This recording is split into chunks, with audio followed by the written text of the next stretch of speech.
이번 주 장르가 뭐니?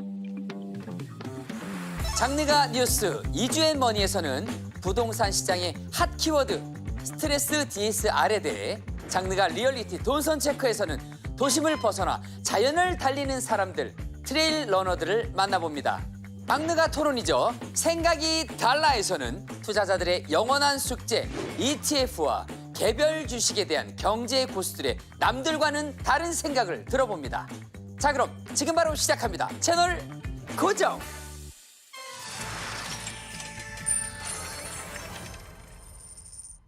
이번 주 브리핑입니다. 최근 건설주가 가파른 상승세를 보이고 있습니다. 악성 미분양 문제는 지속되고 있지만 주요 자재 가격이 하락한 데 따른 수익성 개선과 도시 정비 사업 수주 확대로 실적이 개선될 거란 기대감이 주가 폭등을 이끌었는데요. 건설업 업황 회복이 국내 자산 시장에 어떤 영향을 미치게 될지 궁금하네요.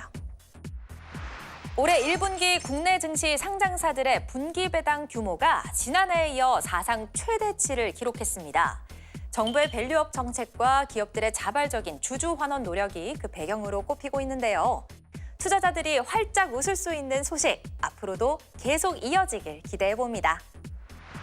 네, 이제부터 헬스장 사업자는 폐업을 하거나 한 달 이상 휴업할 경우 적어도 14일, 2주 전까지 회원들에게 의무적으로 이 사실을 알려야 합니다. 이른바 먹튀 헬스장 피해를 줄이기 위해서 공정위가 체력 단련장 이용 표준 약관을 개정한 건데요. 드디어 먹튀 피해 사라질 수 있는 걸까요? 최근 부동산 시장에서 가장 핫한 키워드 스트레스 DSR이죠. 오는 7월 3단계 시행을 앞두고 가계 대출이 빠르게 늘고 있는데요. 도대체 스트레스 DSR이 뭐길래 이렇게들 난린지 잠시 후 이주앤머니에서 쉽게 알려드리겠습니다.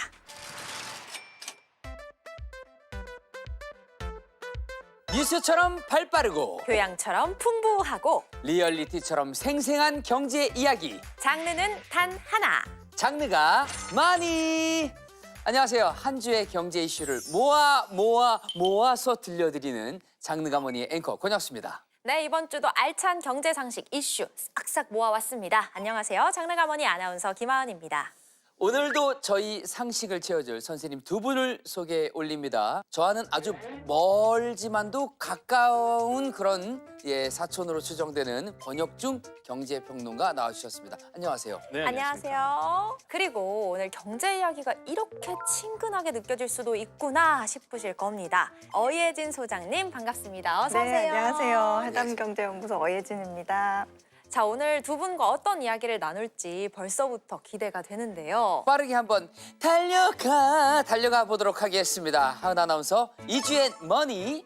자, 우리 장르가머니 시작된 지 이제 한 3개월 정도 됐습니다. 네. 공부를 꾸준히 하고 계시다면 알 것 같은데, 자, 혁수 앵커, DSR이 뭔지 아나요? 그래도 저 앵커잖아요. 이 우리 정도는 장르가머니 앵커 아니겠습니까? 카메라 아닙니까? 저기 맞네요. 네네. 혁수 앵커, 네네. DSLR 카메라겠죠? L이 빠졌군요. 예예. 오늘 공부하면 되죠.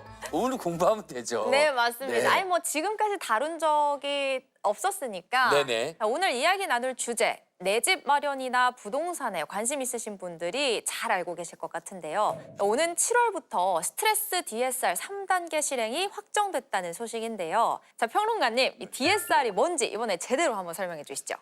이제 총부채 원리금 상환 비율이다라고 보시면 됐는데 그러니까 어렵게 생각할 필요 없습니다. 그냥 내 연봉에서 얼마나 대출을 받을 수 있느냐 그 비율을 따진다 이렇게 보시면 돼요.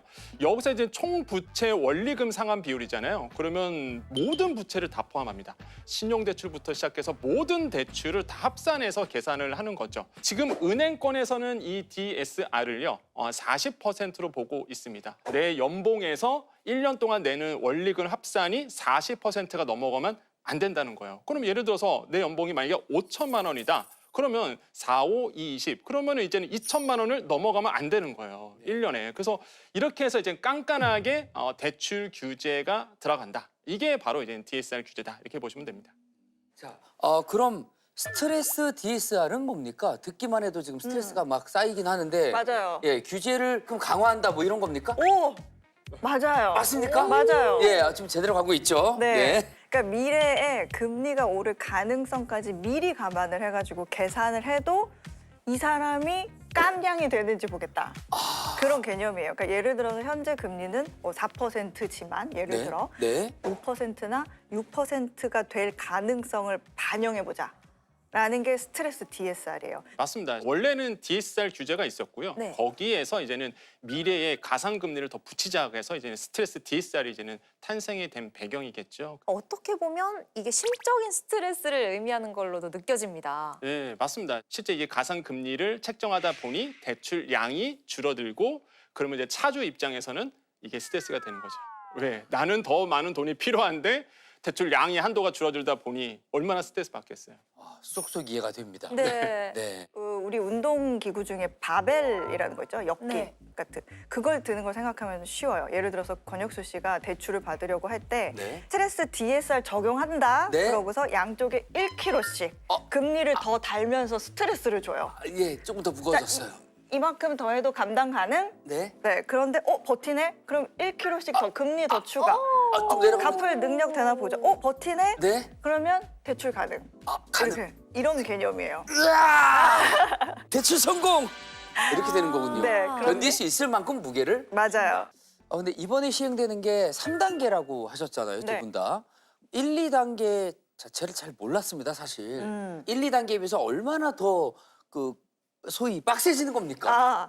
네. 이 스트레스 DSR은 미래의 금리가 오르는 걸 감안하자는 개념이기는 한데 사실은 미래의 금리가 얼마나 오르고 내릴지 누가 알아요. 그렇죠. 네, 그래서 지금보다 1.5%포인트 정도 오른다고 가정해 보자라는 게 대전제예요. 그런데 우리가 스키를 처음 탄다고 생각해 보자고요. 네. 근데 스키 처음 배울 때 처음부터 상급자 코스 안 올려보내잖아요. 그렇죠, 위험하니까요. 뭐 처음에는 좀 퀴즈 존에서 자세도 좀 배우고 그 다음에는 점점 더 경사가 높은 곳으로 올라가죠. 네, 네. 그런 거랑 똑같아요. 그래서 스트레스 DSR도 갑자기 하면 부작용이 생길 수가 있으니까 작년 9월 이전까지는 0.38%포인트만 오른다고 생각하고 대출 한도를 계산을 했고 9월 이후로는 0.75%포인트, 그러니까 은행 수도권 주담대의 경우에는 1.2%로 계산을 했고 네. 그리고 이제 오는 7월부터는 최종적으로 1.5%포인트 오른다고 가정을 하자. 그러나 지방 같은 경우에는 부동산 침체가 좀 우려되는 곳도 있으니까 올해 말까지 거기는 여전히 0.75%포인트로 계산을 하자. 이렇게 확대가 된 겁니다. 이렇게 친절하게 설명해 주셨는데 숫자가 너무 너무 많이 날아다녀가지고 좀 머리가 좀 복잡합니다. 그럴 수 있어요. 혼자만의 시간이 필요할 것 같아요. 좀 쉽게 얘기해서 대출이 얼마나 줄어든다는 겁니까? 그러니까 일반 직장인으로 생각해 봤을 때 뭐 1년에 연봉이 예를 들어서 5천만 원이다. 라고 가정했을 때는 얼마나 줄어드는 겁니까? 일단 한 1,000에서 3천만 원 정도는 현재는 2단계거든요. 현재보다 7월 1일부터는 이제 줄어든다. 이렇게 이해하시면 좀 편할 것 같습니다. 예를 들어서 이제 5천만 원 연봉이신 분들이 이제는 30년 만기로 변동금리 4.2%로 받는다라고 본다 그러면 이분 같은 경우에는 지금 한도가 3억 원 나오는데 7월 1일부터는 2억 9천만 원. 그러니까 1,000만 원이 이제 줄어들게 되는 거고요. 네, 요거를 이제 차이점을 좀 아셔야 돼요. 근데 또 좀 질문을 드리고 싶은 건 이런 시장에서 어떻게 대응을 해야 되는지 이렇게 스트레스 DSR 3단계 시행을 앞두고 있고 또 대출 계획이 있는 분들 꼭 챙겨야 할 게 있는지 좀 구체적으로 좀 부탁드리겠습니다. 소장님 먼저 부탁드릴게요. 일단은 정말 내가 대출이 필요한 사람이다라고 하면 나의 대출이 얼마가 나올지는 계산기를 두들겨 봐야 되는 거니까 미리미리 상담을 하고 대출을 해야 된다는 점은 어떻게 보면 가장 뻔한 얘기지만 가장 중요한 얘기일 거예요. 대출 한도를 또 계산을 하다 보면 뭐 신용 대출이 있거나 뭐 마이너스 통장이 있거나 이런 것들, 그러니까 이런 기타 대출들을 다 갚아야 할 수도 있습니다. 모든 대출에 대해서 총 합산합니다. 그러다 보니까 내가 부채가 많으면 많을수록 한도가 작아지는 거죠. 그렇네요. 근데 단 요번에 이제 스트레스 DSR이 3단계가 적용이 되면서 신용대출은 1억 원이 넘어야지만 책정하기로 했습니다. 신용대출은. 왜 그러냐면 네. 영세 자영업자라든지 서민들 같은 경우에는 만약에 1억 원 미만도 신용대출에 대해서 DSR 적용하게 되면은 사채 시장 빠집니다. 왜냐하면 대출량이 안 나오니까 이런 분들이 이제는 제3금융권 가요. 그러면 네. 더 악순환이 되거든요. 그렇죠. 그래서 이제 신용대출은 1억 원이 넘어가면 그때 가서 스트레스 DSR을 붙인다. 이렇게 돼 있는데 그다음에 또 이 스트레스 DSR 했을 때 많은 오해가 마이너스 통장 얘기입니다. 그럼 마이너스 통장도 여기에 들어가느냐? 들어갑니다. 근데 5천만 원짜리 마통을 받았어요. 근데 나는 실제 쓴 거 500밖에 안 됩니다. 그러면은 5천이 다 이게 들어갈까요? 아니면 500만 들어갈까요? 500만 들어가야 정상 아니에요? 500만 들어가야 될 것 같아요. 근데 이게 신용대출이기 때문에 5천이 다 들어갑니다. 그래서 많은 분들이 이제 열받아 하시는 거죠. 아니, 내가 500밖에 안 썼는데 네. 500만 넣어야지. 왜 5천을 다 넣어갖고 계산해? 그러니까요. 그건 맞아. 조금 억울할 수 있겠어요. 그렇죠. 근데 예를 들어 드릴게요.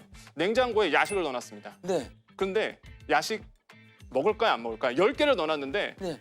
이게 나는 분명히 5개만 먹을 자신 있는 거예요. 근데 은행에선 그렇게 안 봅니다. 야식 10개 넣어놓으면 10개 다 먹대더라. 아, 있으면 먹어요. 저희 집 냉장고를 있으면 조사했나 봐요. 먹긴 해요. 있으면 네. 먹어요. 그게 딱 마통이에요. 이게 5천만 원을 이제는 마통을 줬는데 시간이 지나다 보니까 이 사람이 500만 쓸 것 같지만은 5천 다 쓴다는 거죠. 알고 보니까.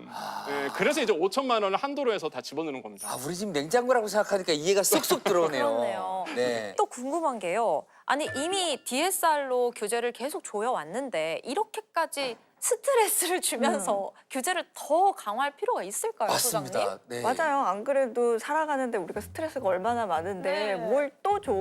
네. 그러면서 좀 짜증이 날 수가 있는데. 저 오면서 네. 예, 차 막히는 것도 굉장히 스트레스 받았거든요. 맞아요. 예. 근데 사람들이 예를 들어서 월급을 받아도 이 월급에서 대출금이나 원리금을 받는데 나가는 돈이 굉장히 많잖아요. 네. 네. 그러면 내가 월급을 예를 들어서 300만 원을 받는데 갚아야 될 돈이 매달 200만 원씩 나간다고 생각해 보자고요. 사람들이 충분한 소비를 할 수 있을까요? 못한.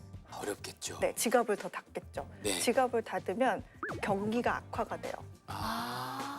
지금 우리나라가 갖고 있는 문제가 딱 이런 거거든요. 많은 분들이 직장인 분들이 대출 갚느라고 지금 허덕이고 있죠. 그래서 이제는 받을 만큼, 그러니까 자기가 능력만큼만 이제 받아가라라고 한 거고 여기서 이제 많은 젊은 청년 세대들의 불만이 나오는 거죠. 왜 기성세대들은 그 당시에 과도한 부채에서 레버리지를 일으켜서 자산을 일으켰는데 네. 왜 우리는 레버리지를 못 막아버리냐? 일으키게 하느냐. 근데 이대로 가다가는 가계부채가 너무 심각한 상태인데 예, 계속적으로 가계부채가 늘어날 수밖에 없는데요.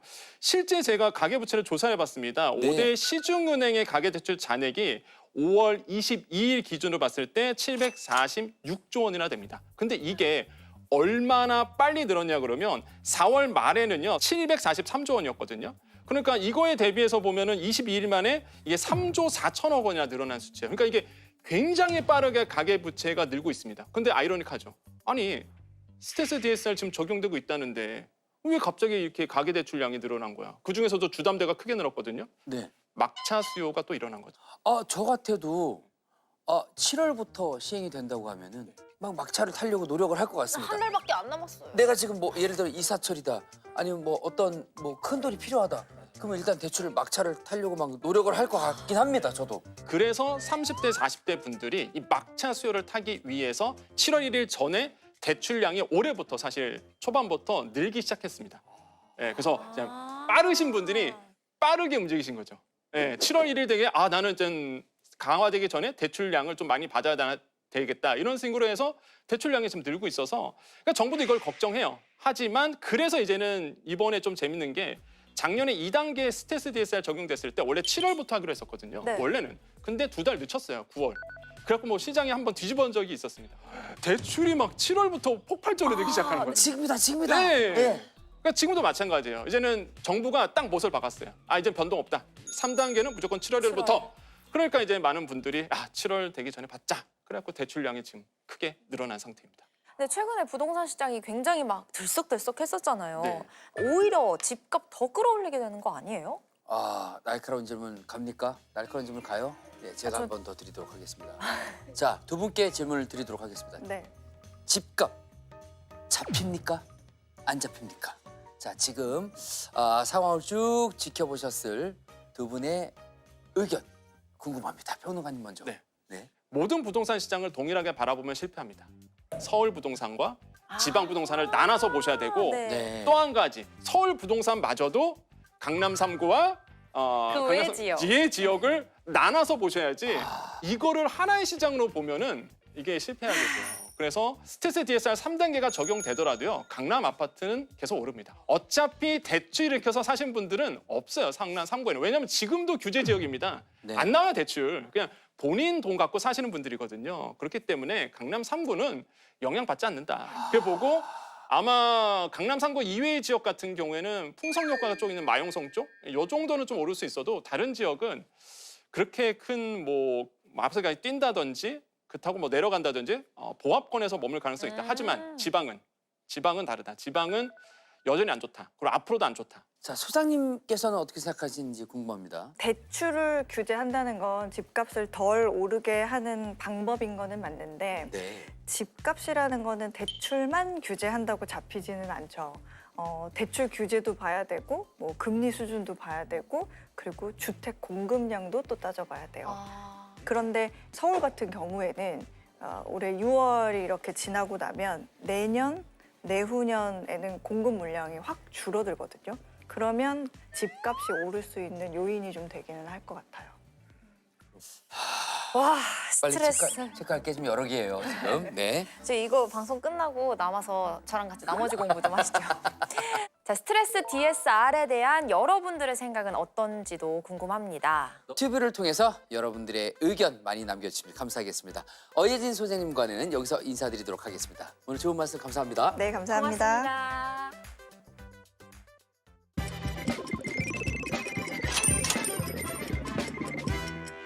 여러분의 투자에 도움이 되고자 한 주간의 기업 이슈를 전하는 돈선 브리핑 먼저 시작합니다. 치킨 프랜차이즈 BHC가 다음 달부터 전국 가맹점에 자율 가격제를 도입한다고 합니다. 앞으로 본사는 권장 가격을 제시하고 판매가는 점주가 직접 결정할 수 있다고 하는데요. 드디어 비싼 치킨 가격에서 벗어날 수 있으려나요?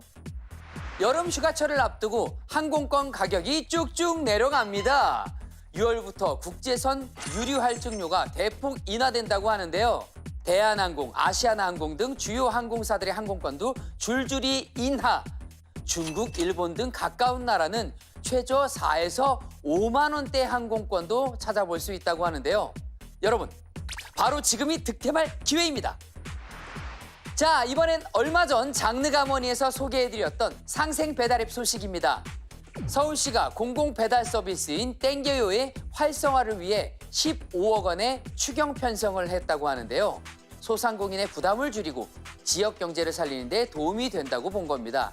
저희 장르가머니에서도 그에 동참하는 의미로 상생 배달앱 쿠폰을 쏩니다. 자세한 내용은 장르가머니 유튜브 채널 혹은 땡겨요 배달앱에 들어가 확인해 주시기 바랍니다. 많은 참여 부탁드려요. 마지막 소식은 국내 러닝화 시장 규모가 1조 원을 넘겼다는 소식입니다. 올해도 계속되고 있는 러닝 열풍 때문인데요.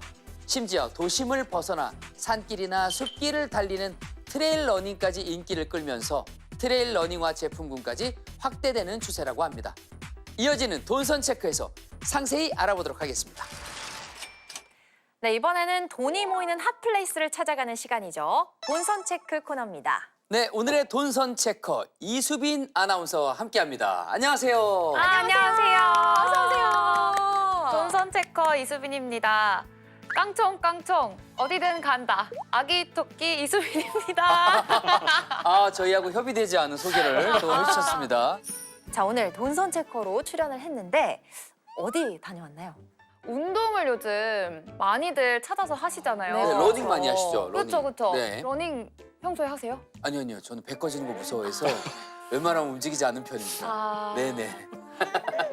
저는 테니스 없으면 못 사는 사람. 와. 탄 거 보이시죠? 오. 테니스를 치고 있습니다. 네. 저는 이제 수영합니다. 수영을 좋아해요. 그래서 이렇게 피부가 좋으시군요. 아니에요. 예. 부지런하시네요. 예. 근데 이건 왜 물어봤어요? 그 중에 대세가 네. 바로 러닝 중에서도 네. 트레일 러닝을 요즘 많이들 하시더라고요. 트레일 러닝이요? 트레일 러닝이요? 네, 좀 들어보셨나요, 특이한데요? 혹시? 지난번에 그 김도훈 기자가 다녀왔던 수직 마라톤이랑은 다른가요? 그거는 이제 빌딩을 올라가는 거였잖아요. 네. 근데 이 트레일 러닝은 산을 뛰는 겁니다. 그냥 올라가기도 힘든데 산을 뛰어서 올라간다고요? 벌써부터 소름 끼치는데요? 벌써부터 싫어하는데요? 트레일이 오솔길이라는 뜻을 가지고 있대요. 아. 그래서 오솔길의 트레일 그리고 달리기의 러닝이 합쳐져서 만든 단어가 바로 트레일 러닝이라고 하더라고요. 네. 와, 그래서 제가 오늘 그 매력을 보여드리려고 직접 다녀와 봤습니다. 한번 같이 보실까요? 네. 네.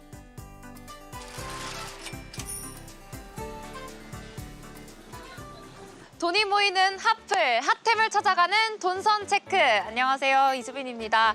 오늘 제가 북촌에 나와 있는데요. 오늘 뭘 할 건지 아이템을 전달받지 못했는데 어디 가는 거죠, 오늘? 수빈이 운동 요새 또 하세요? 운동이요? 저 헬스장에서 웨이트 운동이랑 테니스도 조금 치고 있어요.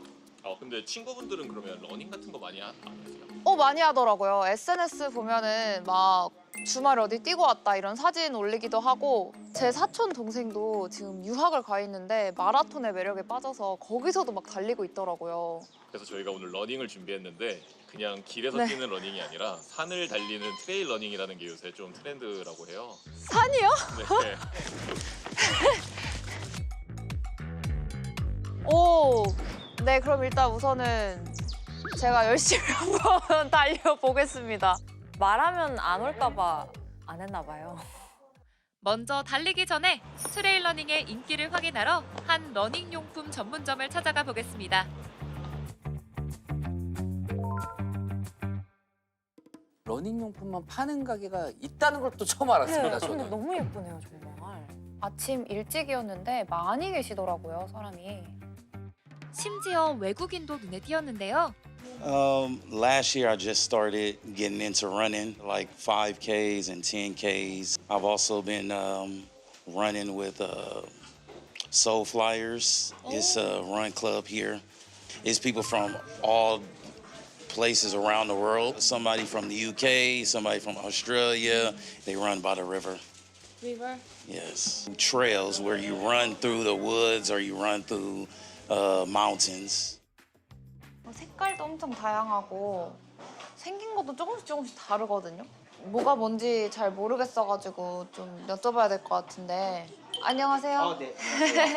제가 좀 둘러봤는데 그냥 트랙 러닝 있잖아요. 네네. 트랙 러닝, 뭐 로드 러닝이랑 트레일 러닝이랑 좀 용품 면에서는 어떤 차이점이 있어요? 일반적인 로드 레이싱화는 이제 바닥면, 이제 아웃솔이라고 하는데 플랫하다고 보시면 돼요. 트레일 러닝화에 비해서는 이제 트레일 러닝화는 좀 굉장히 울퉁불퉁한 러그로 이제 구성이 되어 있는데 왜냐면은 아무래도 오프로드는 되게 돌도 있고 흙도 있고 울퉁불퉁하고 아무래도 좀 접지력 면에서는 좀 안정감 있고 잘 이제 미끄러지지 않게 잘 잡아주는 그런 역할을 한다고 생각을 해주시면 좋을 것 같습니다. 트레일 러닝화도 이렇게 세분화가 될 정도면 좀 트렌드긴 트렌드인가 봐요. 아무래도 그런 것 같아요. 지금 뭐 달리기도 유행이긴 하지만 이제 인구가 되게 많이 늘어나면서 산악 달리기, 트레일 러닝도 굉장히 이제 유입이 동시다발적으로 되고 있는 것 같습니다.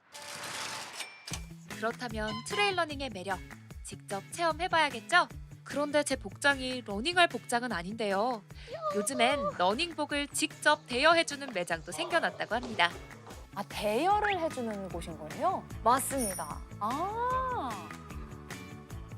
아유, 안녕하세요. 안녕하십니까. 제가 오늘 러닝을 하러 끌려왔는데 안 하는 건 나는 도전을 한다. 이 힘듦으로써 딱 정상을 갔을 때 네.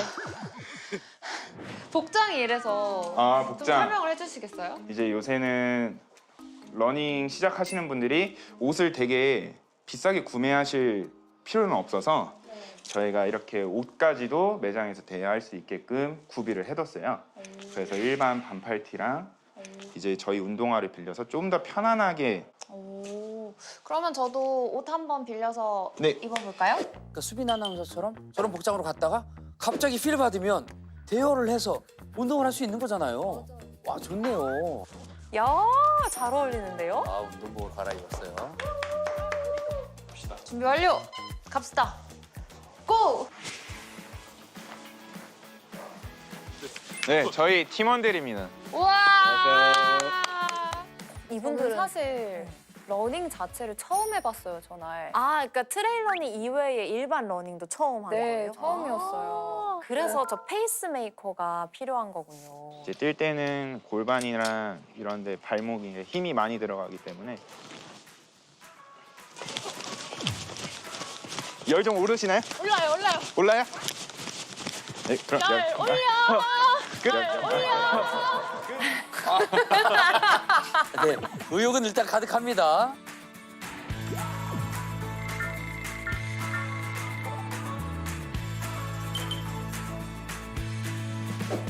아, 도심을 거쳐서 산으로 가는 코스네요. 맞아요.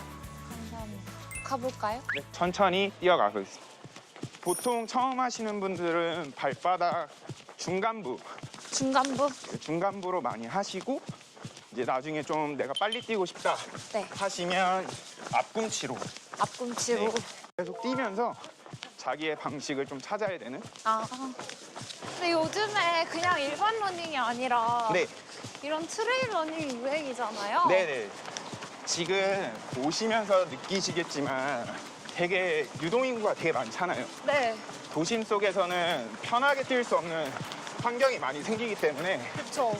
도심 속을 나가서 네. 조금 뭐 시원한 바람도 쐬고 이제 다양한 풍경을 보면서 뛰는 게 유행이 됐어요. 오르막길이 이제 온 것 같은데 좀 힘들거든요. 제 개인적인 팁은 다리의 보폭을 좀 크게 하는 거, 다리에 보폭을 크게 네. 하는 거야. 호흡을 빨리 하는 거. 우와. 저렇게 산길로 접어드니까 확 이 풍경이 전환이 되면서 너무 예쁘지 않나요? 풍경이? 여기가 또 여름 되면 그 담양의 메타세콰이어 길처럼 네. 쫙 나뭇잎이 열려요. 되게 이런 새소리 들으면서 뛰면 진짜 노래가 필요 없어요. 아, 마음도 편안해지고 네. 핸드폰도 안 보게 되고 이게 자연 디톡스. 여기는 저 내리막. 여기부터 이제 내리막이에요. 예!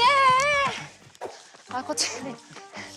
근데 제가 지금 처음 뛰어서 그런지 좀 힘들거든요? 진짜로 많이들 뛰세요? 이렇게? 저만 이렇게 힘든 거예요?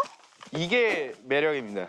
힘든 게 오히려 더 뿌듯해 하시는 분들이 계세요. 끝났다. 나 힘들어도 해냈다. 해냈다. 내가 힘들 때 의지할 수 있는 나무도 있고. 맞아, 이렇게 잠깐 기대서 맞아. 쉴 수도 있는 거고. 맞아요.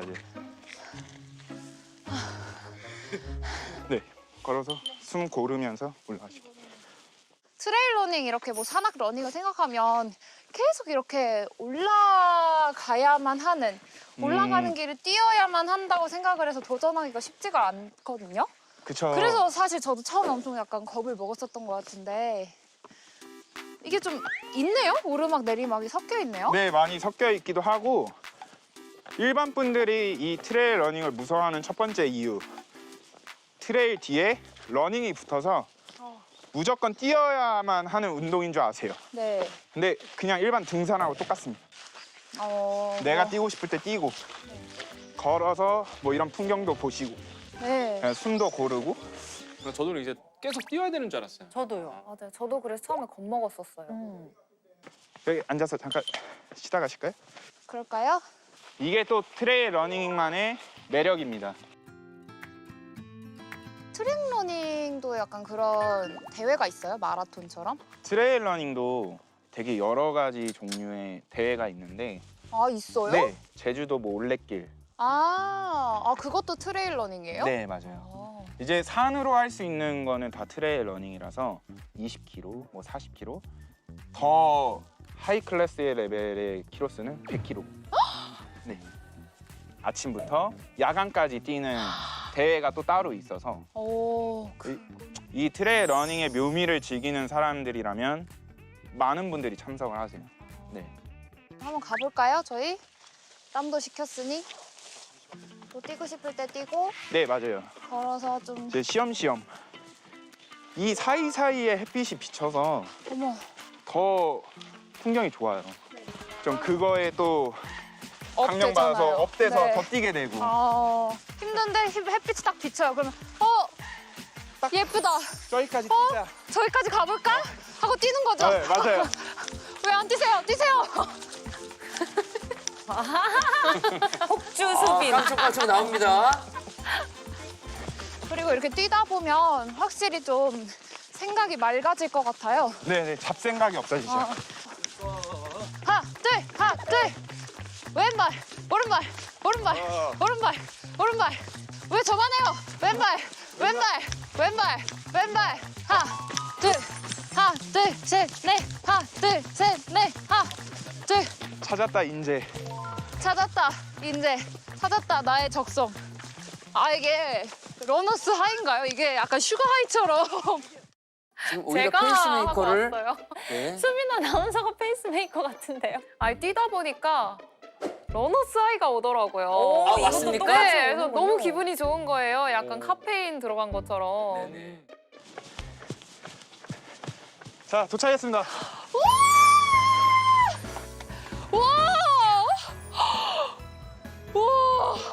근데 너무 멋지죠? 와. 꽤 높이 올라갔네요.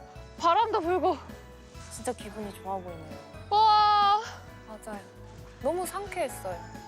그러니까 러닝머신은 달리다 보면 그 시간에 집중하게 되잖아요. 네, 내가 맞아요. 몇 분 뛰었나 이런 거에 집중하게 돼서 언제 끝나 이러면서 달리거든요. 근데 확실히 계속해서 자극이 되는 것 같아요. 여기 올라가면 다 뚫린 풍경 보고 간다 이런 동기부여가 확실히 되는 것 같아요.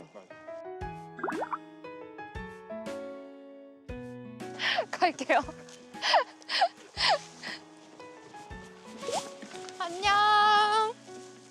평지로 내려왔습니다. 평지. 오늘 이렇게 트레일 러닝을 처음 도전을 해서 완주에 성공을 했습니다. 다 뛰어보고 나니까 이게 확실히 요즘 친구들이 왜 이걸 트렌드로 하는지 확실히 알 것 같습니다. 바람도 느끼고 자연도 즐기고 땀도 흘리고 하면서 상쾌하고 개운한 느낌까지 드는 그런 하루였네요. 이게 단순한 운동을 넘어서 하나의 라이프 스타일로 자리 잡을 수 있지 않을까 생각도 듭니다. 그럼 지금까지 돈선 체크 이수빈이었습니다. 안녕. 러닝하러 오세요. 와, 아니 나중에 저희 페이스메이커 한번 해주세요. 그럴까요? 네, 경험자니까. 같이 그럼 네, 한번 부각산을- 달려가보도록 하겠습니다. 저는 왜 제 눈을 피하세요? 조끼에 김밥이 들어가는지 안 들어가는지 의심이 돼가지고요. 예, 들어갑니다. 김밥이 꼭 들어가야 됩니다. 네. 아니, 예. 혁수 앵커 조끼뿐만 아니라 저희 조끼에 혁수 앵커 김밥 다 다 넣어가니까. 넣어서. 그러면 한번 도전해보도록 네, 하겠습니다. 같이 가시죠. 네. 그럼 혹시 트레일 러닝 하면서 제일 좋았던 점은 뭐예요? 영상에도 나오지만 계속 제 눈앞에 경치가 바뀌잖아요. 네. 이게 너무 좋더라고요, 저는. 실내에서 뛸 때는 시간에만 집착하게 되는데 이거는 이제 풍경도 계속 바뀌고 점점 올라오면서 공기도 더 맑아지고 상쾌해지고 이러니까 뛰자, 올라가자, 정상 찍고 내려오자 이런 동기부여가 좀 생기더라고요. 제가 막 가자, 렛츠고 막 이러면서 달렸거든요. 네네. 근데 그 소리를 듣고 위에 계시던 분들이 렛츠고 이걸 오. 같이 해주셨어요. 그러니까 막 더 힘이 받아서 올라가게 되고 하더라고요. 산 전체 페이스메이커를 했네요. 그날. 네. 아니면 그게 메아리였을 수도. 렛츠고 이걸 렛츠고, 같이 해주셨어요. 그랬을 수도 있긴 하지만 네. 그런데 이렇게 트레일 러닝의 인기가 상승하면 시장도 같이 움직이는 거 아니겠습니까? 네, 맞습니다. 실제 시장이 굉장히 커요, 생각보다. 국내 운동화 시장이요, 총 4조 규모가 됩니다. 엄청나게 크죠.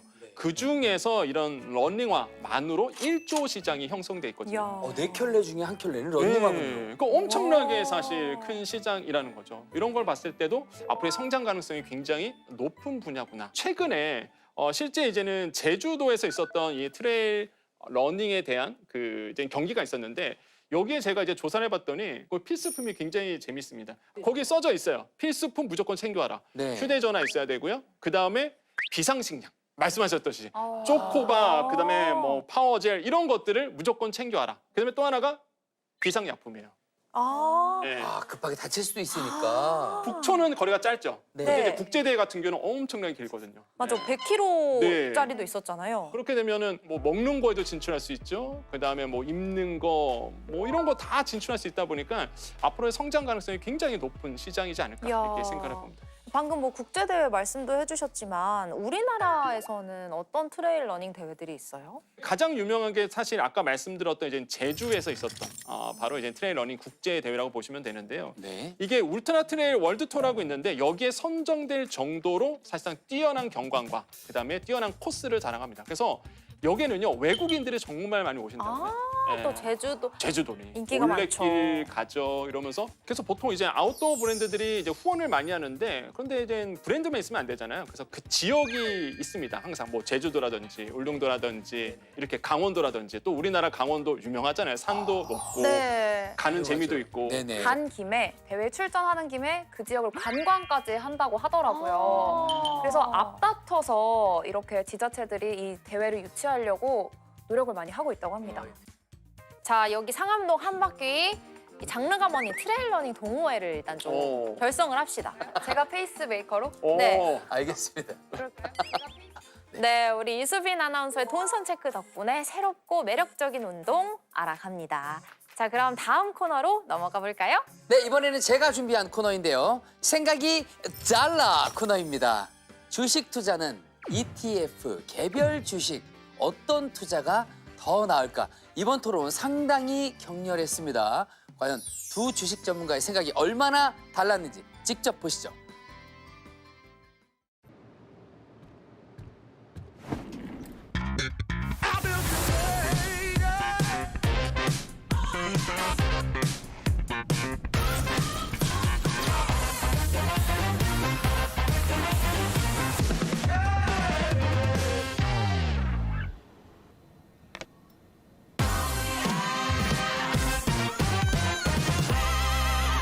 To sit is to progress.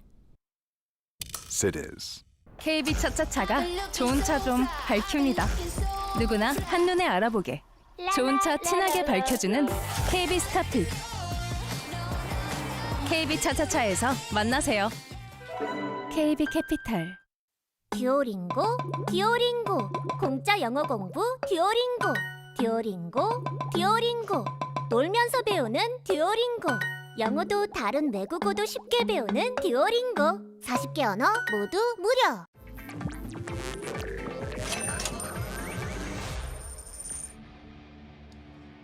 장르가 머니의 가장 뜨겁고 가장 치열한 코너. 전문가들의 치열한 머니 토론. 생각이 달라 시간입니다. 오늘은 우리가 주식 투자를 하려고 할 때 가장 고민되는 질문, 정말 뜨거운 논란이 되는 질문을 가지고 왔습니다. 수익률 극대화를 위해 개별 종목을 잘 골라서 투자해야 하나, 아니면 안정적으로 분산 투자가 가능한 ETF에 투자해야 하나. 이 뜨거운 질문에 해답을 얻고자 생각이 다른 두 분의 투자 고수를 모셨습니다. 주식 투자 일타 강서로 불리는 분들입니다. 박병창 이사, 염승환 이사 두 분 함께해 주십니다. 안녕하세요. 예, 안녕하세요. 안녕하세요. 염승환 이사님은 염블리라는 귀여운 느낌의 별명을 가지고 계시더라고요. 염블리의 뜻, 의미, 유래 간단히 설명 부탁드리도록 하겠습니다. 뭐 일단 이제 분리가 좀 느낌이 그렇잖아요. 그러니까 좀 그 둥글둥글하고 네네. 좀 그런 느낌인데 네. 좀 친절하게 설명 잘해준다. 특별히 다른 어떤 귀여움을 장착하고 계시나요? 그런 건 아닙니다. 그런 건 아니십니까? 네, 그런 건 전혀 없습니다. 애교를 좀 부탁드리려고 해요. 네네. 자, 그럼 본격적인 토론에 진입해 보도록 하겠습니다. 자, 단도직입적으로 질문을 드려보도록 하겠습니다. 개별 종목 투자 대 ETF 투자, 어떤 것을 권하시겠습니까? 하나, 둘, 셋. 개별 종목. 역시나 두 분의 의견이 갈라졌습니다. 먼저 우리 염블리님, ETF가 대중화되기는 했지만요. 정확히 뭔지 모르는 분들이 계시거든요. 한마디로 바구니라고 생각하시면 돼요. 바구니요? 예. 그러니까 우리가 보통 보면 이제 그 병원 갈 때 과일 같은 거 사가잖아요. 네, 과일 바구니. 네. 예. 거기에 종류가 되게 다양하죠. 그렇죠. 뭐 포도도 있고 네. 사과도 있고 배도 있고 맞아요. 뭐 여러 가지가 있죠. 근데 이제 개별 기업은 그냥 네. 예를 들면 여기 이제 입원하신 분이 포도만 좋아하시는 거예요. 네. 그럼 포도만 사가면 되죠. 포도 박스. 네, 근데 이분이 뭘 좋아하는지 몰라요. 네. 그러면은 다양한 이 과일로 구성된 걸 사가면 실패할 확률이 떨어지겠죠. 그러니까 다양한 상품들을 한데 섞어서 그거 하나로 그냥 끝이죠. 확실히 실패할 확률이 낮죠. 그렇게 들으니까 좀 떨어져 보이긴 합니다. 물론 뭐 그런다고 실패 안 하는 건 아니지만. 네네. 그래서 이제 이 바구니를 하나만 사도 여러 상품에 이제 분산 투자할 수 있는 그런 효과가 좀 생기는 게 바로 펀드고, 근데 그 펀드를 내가 주식처럼 자유롭게 사고 팔 수가 있어요. 그게 이제 ETF라고 생각하시면 좋을 것 같아요. 우리 연블리님 이야기를 듣고 나니까 ETF가 장점이 월등히 많아 보입니다. 벌써부터. 예, 죄송합니다. 예. 처음 들었는데 제가 잘 몰라서 그럴 수도 있는데 장점이 굉장히 가득해 보이. 지금 과일 바구니를 들고 오셨거든요. ETF 장점 많습니다. 예, 인정을 하고 가시죠. 그럼요. 예, 벌써 게임이 약간 기울어진 것 같습니다. 약간 기울어진 느낌이 나는데, 자 이런데도 ETF가 아니라 개별 종목 투자를 해야 하는 이유가 있다면 뭐가 있을까요? 아까 오프닝 멘트에 이렇게 얘기하셨습니다. 좀 높은 수익률 극대화하기 위해서 개별 투자를 할 거냐, 네, 아니면은 안정적 투자를 하기 위해서 ETF를 할 거냐, 그렇게 멘트 주셨지 않습니까? 맞습니다. 주식 투자는 주식시장에 있는 모든 상품은 거의 대부분 하이리스크 상품입니다. 초고 위험의 상품에 투자를 이미 하고 있는 거예요. 위험을 테이킹하고 내가 어떻게 해지할 거냐가 굉장히 중요한 것이지, 위험을 회피하면서 주식 투자를 하는 것은 시작부터 잘못됐다고 저는 생각을 굉장히 많이 하고 있고요. 성과를 보려고 들어왔다면 개별 종목에서 큰 수익을 내는 그러한 장점 또는 그러한 재미를 봐야지만, 그래야지만 주식 투자가 뭔가 이해가 되고, 그리고 주식 투자의 진 면목을 알 수 있지 않을까, 저는 그렇게 생각합니다. 그러면 ETF는 어찌 보면 약간 가짜다. 약간 속빈 강정 뭐 이런 겁니까? 속빈 간정은 아니지만 네. 좀 재미가 덜하죠. 재미가 덜하고 그만큼 위험도 하지만 개별 종목 투자가 위험도 하지만 그만큼 수익을 낼 수 있는 방법은 훨씬 더 유리하다. 원래 주식 투자라는 역사의 유래 자체가 기업에 투자라는 거잖아요. 네. 기업에 투자를 해서 기업의 성장 스토리에 따라서 내가 큰 이익을 내겠다고 투자를 하는 거지 않습니까? 그렇죠. 얘는 외적금이 아니에요. 투자입니다, 투자. 그러니까 그 리스크를 내가 담보하면서 투자를 하는 거거든요. 우리 박 이사님 얘기를 들어보니까 ETF로는 큰 돈을 벌 확률이 굉장히 좀 낮아 보이긴 합니다. 아닙니다. ETF로도 충분히 큰 돈을 벌 수는 있어요. 근데 이제 이런 거죠. 우리가 뭐 테슬라라는 기업을 한번 예를 들어볼게요. 네. 테슬라가 주가가 10배 가면 10배 수익이 나겠죠. 그렇죠. 뭐 당연하죠. 네. 근데 이제 테슬라가 들어간 ETF가 많아요. 근데 어떤 데는 테슬라가 전체 100 중에 5%만 들어갈 수도 있고, 테슬라만 추정한 또 ETF도 따로 있어요. 네. 테슬라 2배짜리도 있습니다. 무조건 개별 기업이 더 많은 수익을 낸다. 이것도 잘못된 거고, 반대로 ETF가 좀 상대적으로 안전하다 그랬잖아요. 네네. ETF 종류 중에 아까 말씀드린 대로 테슬라 2배짜리 상품을 사면 테슬라가 10%만 빠져도 20% 손실을 보게 됩니다. 개별 기업보다 더 위험하잖아요. 네네. 그러니까 그런 ETF 상품도 있어요. 그러니까요. 고위험. 여기서 잠깐. 네. 그러니까 ETF 처음에 말씀하실 때 ETF가 안정적이라면서요. 네. 그렇지 않다니까요. 근데 불안정한 요소도 가지고 있네요, 분명히. 저는 이제 ETF도 이 세상에 있는 거예요. 완벽한 건 없다. 지금 연 약간의 선생님이 좀, 살짝 삐끗했는데 지금 ETF도 분명히 고위험 상품이고 박 이사님이 있습니다, 분명히. 네, 박 이사님이 발목을 잡았어요. 넘어뜨렸습니다. 살짝 발이 꼬였는데 그렇네. 일로 와! 하고 잠깐 넘어지신 것 같습니다. ETF 상품 중에도 굉장히 안정적인 또 상품도 있어요. 뭐냐면 주식도 있지만 채권에 투자하는 ETF도 있어요. 채권은 이자를 주잖아요. 그렇죠. 그리고 원금 보존도 되죠, 사실상. 네. 근데 그걸 추정하는 또 채권형 ETF가 따로 있어요. 아주 안전에 네. 안정을 기하는. 네, 안정적으로 은행 이자보다 좀 괜찮은 수익을 내고 싶다 하는 분들은 채권 ETF 괜찮고, 또 어떤 산업이 제일 커질 것 같으세요? 한번 생각해 보세요. 앞으로요? 산업 중에 앞으로 한 AI 5년. 산업이겠죠. 그죠? 네. 그럼 AI에 대한 기업들이 수천 개가 있겠죠. 네. 근데 기업을 고르는 건 일반 직장인분들이 또 힘들어요. 시간도 많이 걸리고. 근데 나는 지금 투자하고 싶어요. 도대체 이 많은 게 뭐 언제 분석하고, 이 중에 내가 제일 좋은 걸 몇 개 딱 골라내야 되는데 그것만 해도 몇 달이 걸릴 수도 있어요. 근데 AI 딱 ETF 쳐보니까 많아요. 펀드 매니저들이 그런 고민을 다 해결해주고 있어요. 네. 나는 그냥 머리 아프다. 내가 못하겠다. TDF라는 ETF가 있습니다. TDF가 있습니까? 예를 들면 2050이라고 써 있어요. 네. 2050년 은퇴한다는 거예요. 그러면 내가 이걸 사는 순간 여기 펀드 매니저들이 알아서 굴려줍니다. 이 시간까지? 네. 지금 2025년이죠. 네. 그럼 지금은 주식 비중을 높여줘요. 아직 젊으니까. 네. 이분 25년 남았네? 그럼 좀 위험한 상품에 먼저 투자를 해줍니다. 근데 점점 은퇴 시기가 다가와요. 2040년이 넘어가요. 채권 비중을 높여줘요. 안전하게. 그러니까 내가 고민할 필요는 없어요. 그냥 요거 사는 순간 자산 배분이 끝나는 거죠. 어떻게 보면. 여기서 우리가 어떤 함정이 있을 수 있냐면 지금 말씀을 주시지 않습니까? 전문가들이 운영을 해주는 거예요. 저는 그 종목을 그냥 사기만 하는 거거든요. 네. 그래서 어떤 위험이 있냐면 그걸 사놓고 그냥 맡겨놓은 상태에서 내가 신경을 안 쓸 수도 있어요. ETF의 맨 끝에 있는 F가 펀드입니다. 네. 그래서 상품별로 다르겠지만 만기도 있고요. 그리고 이 펀드이기 때문에 수수료가 나갑니다, 그거는. 네. 그래서 일정 정도가 되면 내가 바꿔줘야 되고 이런 부분이 됩니다. 지금 만약에 생각을 해서 ETF를 그렇게 했는데 그걸 관리하지 않고 그냥 뒀다. 그러면은 기초자산의 움직임보다 ETF가 수익률이 좀 덜 떨어지는 경우도 있을 수도 있다. 그런 문제점도 약간 있긴 하거든요. 네네. 그러면 개별 기업을 샀을 경우에는 그 기업의 성장 스토리, 그 기업만 보면 돼요. 그 기업이 내가 생각한 대로 스토리대로 계속 성장하고 있느냐. 네. 이것만 그 기업만 쳐다보는 거죠. 그 기업의 기사만 찾아보면 되고. 예, 기업만 보면 되는 거죠. 네. ETF는 그렇지는 않아요.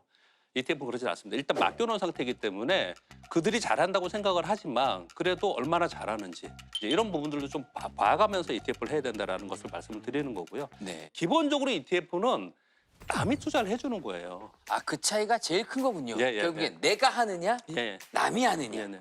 아, 근데 내가 저는 이제 생각이 어떤 생각이냐면 생각이 좀 다르십니까 또? 그 워런 버핏의 이제 본인이 유언을 한 게 있긴 있거든요. 네. 그거 중에 하나가 ETF에 투자해라. 이런 얘기를 했어요. 왜 그런 말씀을 하셨을까요? 그만큼 개별 기업이 투자하기 어렵다는 얘기가 되겠죠. 자기 유산의 90%는 ETF에 넣으래요. 본인이 이제 사망한 다음. 그리고 나머지 10%는 또 개별 기업도 아닙니다. 미국의 채권에 투자해 놓으래요. 아, 그러면은 이제 개별 기업이 없는 거죠. 개별 종목으로는 네, 없어진 거예요. 유언에 의하면. 네. 그러면 개별 종목과 ETF에 우리 오늘 어떻게 보면 주제가 그거잖아요. 뭐가 더 낫냐. 네. 이런 상황에서 이 투자의 최대 현인이 결국 ETF에 저는 한 손을 들어준 게 아닌가. 네. 아, 요 부분에 대해 어떻게 생각하십니까? 워렌 버핏께서도 개별 종목에 투자했지 ETF 투자 안 했어요. 그렇습니까? 예, 안 했습니다. 그러면 어떤 생각이냐면 아 나는 이렇게 잘할 수 있었지만 여러분은 못할 거야. 아, 이건 나만 할 수 있는 거야. 네. 근데 또 하나는요. 그렇게 우리가 폄하할 수는 없고 중요한 부분은 이런 것 같습니다. 고성장 시대에 기업에 직접 투자해가지고 이만큼 성과를 냈지만 전체적으로 이제 세계가 저성장 국면에 많이 들어갔고 그래서 그렇게 고성장할 수 있는 기업에 직접적으로 투자해서 이런 정도 투자 성과를 내기가 어렵지 않겠냐. 저는 좀 그렇게 그 얘기를 그렇게 들었어요. 그래서 이제부터는 ETF가 또 다양하게 나오니 ETF 투자하는 게 어떠냐 이렇게 지금 말씀을 주시는 거거든요. 네. 자, 거기까지 인정. 그렇지만 여전히 세상은 고성장하는 기술이 있고 고성장하는 기업은 있을 겁니다. 소위 말하는 피터 린치가 얘기하는 템버거, 10배 나는 거, 템베거. 아, 템베거. 예. 근데 우리 주식시장에 10배 나는 종목들이 얼마나 있을 것 같습니까? 별로 없을 것 같죠. 많아요. 많이 많습니다. 있습니까? 네, 많아요. 그런 종목이. 왜냐, 내가 그런 경험을 못 해봤고 나는 그렇게 경험 벌어본 적이 없어. 네. 이래서 그렇지 진짜 많아요. 아, 그렇습니까? 네. 근데 개별 종목을 좀 적어주시기 바랍니다. 이 자리에다가. 지금 결과론적으로 많은데 지금 앞으로 그렇게 될 거를 또 찾는 거잖아요. 예, 그걸 좀 그것만 알려주세요. 이미 지나간 건 괜찮고 안 지나간 거 있잖아요. 이제 이거 원래들. 방송 끝나고 따로 다시. 예, 얘기를. 알겠습니다. 예. 요 자리에다 적어주시면 되겠습니다. 그런 종목들을 내가 찾아서 투자하는 것. 이게 진정한 주식 투자자 아니냐. 개인들이 그렇게 해야 되는 게 아니냐라는 이론도 분명히 있는 거고요. 자, 그렇다면 이번에는 실전 투자에 대한 이야기를 한번 해보도록 하겠습니다. ETF 투자 잘하는 방법과 좋은 ETF를 고르는 방법 알려주신다면요. ETF는 정말 다양한 자산들이 많으니까 뭐 정말 요즘에 금이 또 유행하잖아요. 네, 금도 맞습니다. ETF로 투자할 수도 있고 네. 뭐 심지어 난 뭐 국제 유가가 좀 최근에 내려가고 있지만 유가가 많이 떨어졌거든요. 근데 앞으로 오를 것 같아요.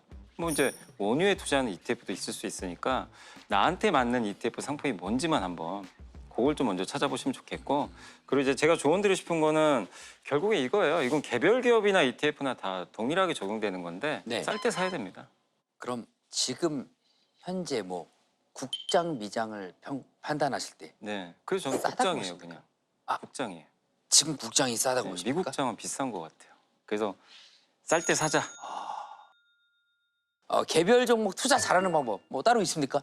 너무 궁금합니다. 이제 주식시장의 전문 용어로 물리지 않으려면 네. 그렇게 얘기를 하지 않습니까? 네. 개별 종목에서 중요한 점은 그냥 몇 가지 딱 찍어서 딱 정리를 한번 해보겠습니다. 네. 첫 번째, 세상의 변화를 이끌 기술이 뭔가를 보자.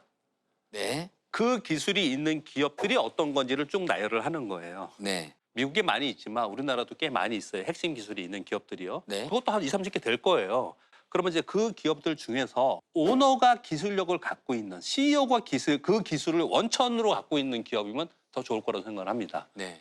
애플은 창업자가 기술력이 있었던 거잖아요. 맞습니다. 엔비디아도 그렇고 네. 테슬라도 그렇고 다 창업자 기술력이 있는 거잖아요. 아, 그게 네. 어떤 중요한 어떤 척도가 되는 거군요. 아, 그렇죠. 그냥 그래야 돈 주고 산 회사가 아니라. 네, 기업의 성장 스토리를 계속 만들어가죠. 네. 그런 기업들, 조건은 지금 3가지 얘기했습니다. 네. 그런데 이 작은 기업들은 중요한 게 중간에 가다가 망하면 안 되잖아요. 네. 그러니까 이제 재무 안전성을 봐야 되는데 이 부분은 이제 공부하기 좀 어려우니까 그 중에서 형성 자산 그리고 대주주가 좀 탄탄한지 이 정도 보면 되지 않을까라고 생각을 해요. 네. 네, 그렇게 정도 해놓고 아까 지금 여미사님 말씀에 저도 공감하면서 시장이 굉장히 어려워서 많이 빠지면 그게 타이밍이야. 언제나 타이밍이었어요. 언제나. 네, 잘 들었습니다. 시청자 여러분께서는 두 전문가의 의견을 잘 참고하셔서 현명하고 신중한 판단하시기를 바라겠습니다. 끝으로 오늘 두 분의 생각이 얼마나 같고 얼마나 달랐는지 캐시박스를 통해서 확인해 보도록 하겠습니다. 생각이 너무 달랐다. 100달러를 들어주시면 되고요. 너무 비슷했는데 1달러입니다. 하나, 둘, 셋. 자, 한 분은 10달러. 5개입니다. 5달러. 네. 그러면은 차이가 7.5달러. 예, 7.5달러. 상당히 비슷한 부분이 네. 많았다라고 정리를 하도록 하겠습니다. 치열한 토론 아주 잘 들었습니다. 감사합니다. 자, 그럼 이제 종목 확인 시간이 됐는데요. 이따가 적어주시면 되겠습니다. 저는 정말 장르가 뭐니 하다가 선택장애가 올 것 같습니다. 네, 고르기 너무 힘들어요. 점점 힘들어집니다. 이 매주 심해집니다. 들으면 들을수록 마음만 복잡해지는 이 생각이 달라. 네, 이거 우리 시청자분들에게 도움을 주기 위한 코너 맞죠? 맞습니다. 그런데 일단 저희는 결정을 못 하겠고요. 둘 다 장단점이 분명하잖아요. 네네. 그러니까 평론가님께서는 어떻게 생각하세요? 혹시 ETF는 이런 사람에게 좀 적합하다. 아니면 주식은 이런 사람에게 더 낫다. 이렇게 좀 정리를 해줄 수 있어요. 질문을 드릴 텐데요. 네. 그래서 이제 동그라미가 몇 개인지 이거를 한번 잘 체크해 보시길 바라겠어요. 지금 잘해봅시다 우리. 네, 지금 제가 잘해야 돼요. 우리 시청자분들도 잘 한번 체크를 해보세요. 자, 네. 첫 번째, 기업 실적 발표, 산업 동향 뉴스 보는 걸 좋아한다. 자, OX를 한번 이렇게 체크해 보시면 됩니다. 본 적이 없습니다. 네. 예. 자, 두 번째, 하루에 10분 이상 투자 정보 보는데 시간을 쓸 수 있다. 자, 세 번째, 내가 분석한 정보로 직접 종목을 고르고 싶다. 네 번째,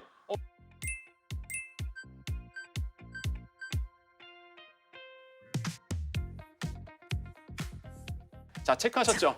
자, 3개 이상이다 라고 보시는 분들은 이제 개별 종목으로 가시는 것이 예스가 3개 이상 나온 사람은? 맞습니다. 예, 자, 3개 누가 이상이 있습니까? 개별 종목입니다. 자, 우리 중에 누가 있습니까?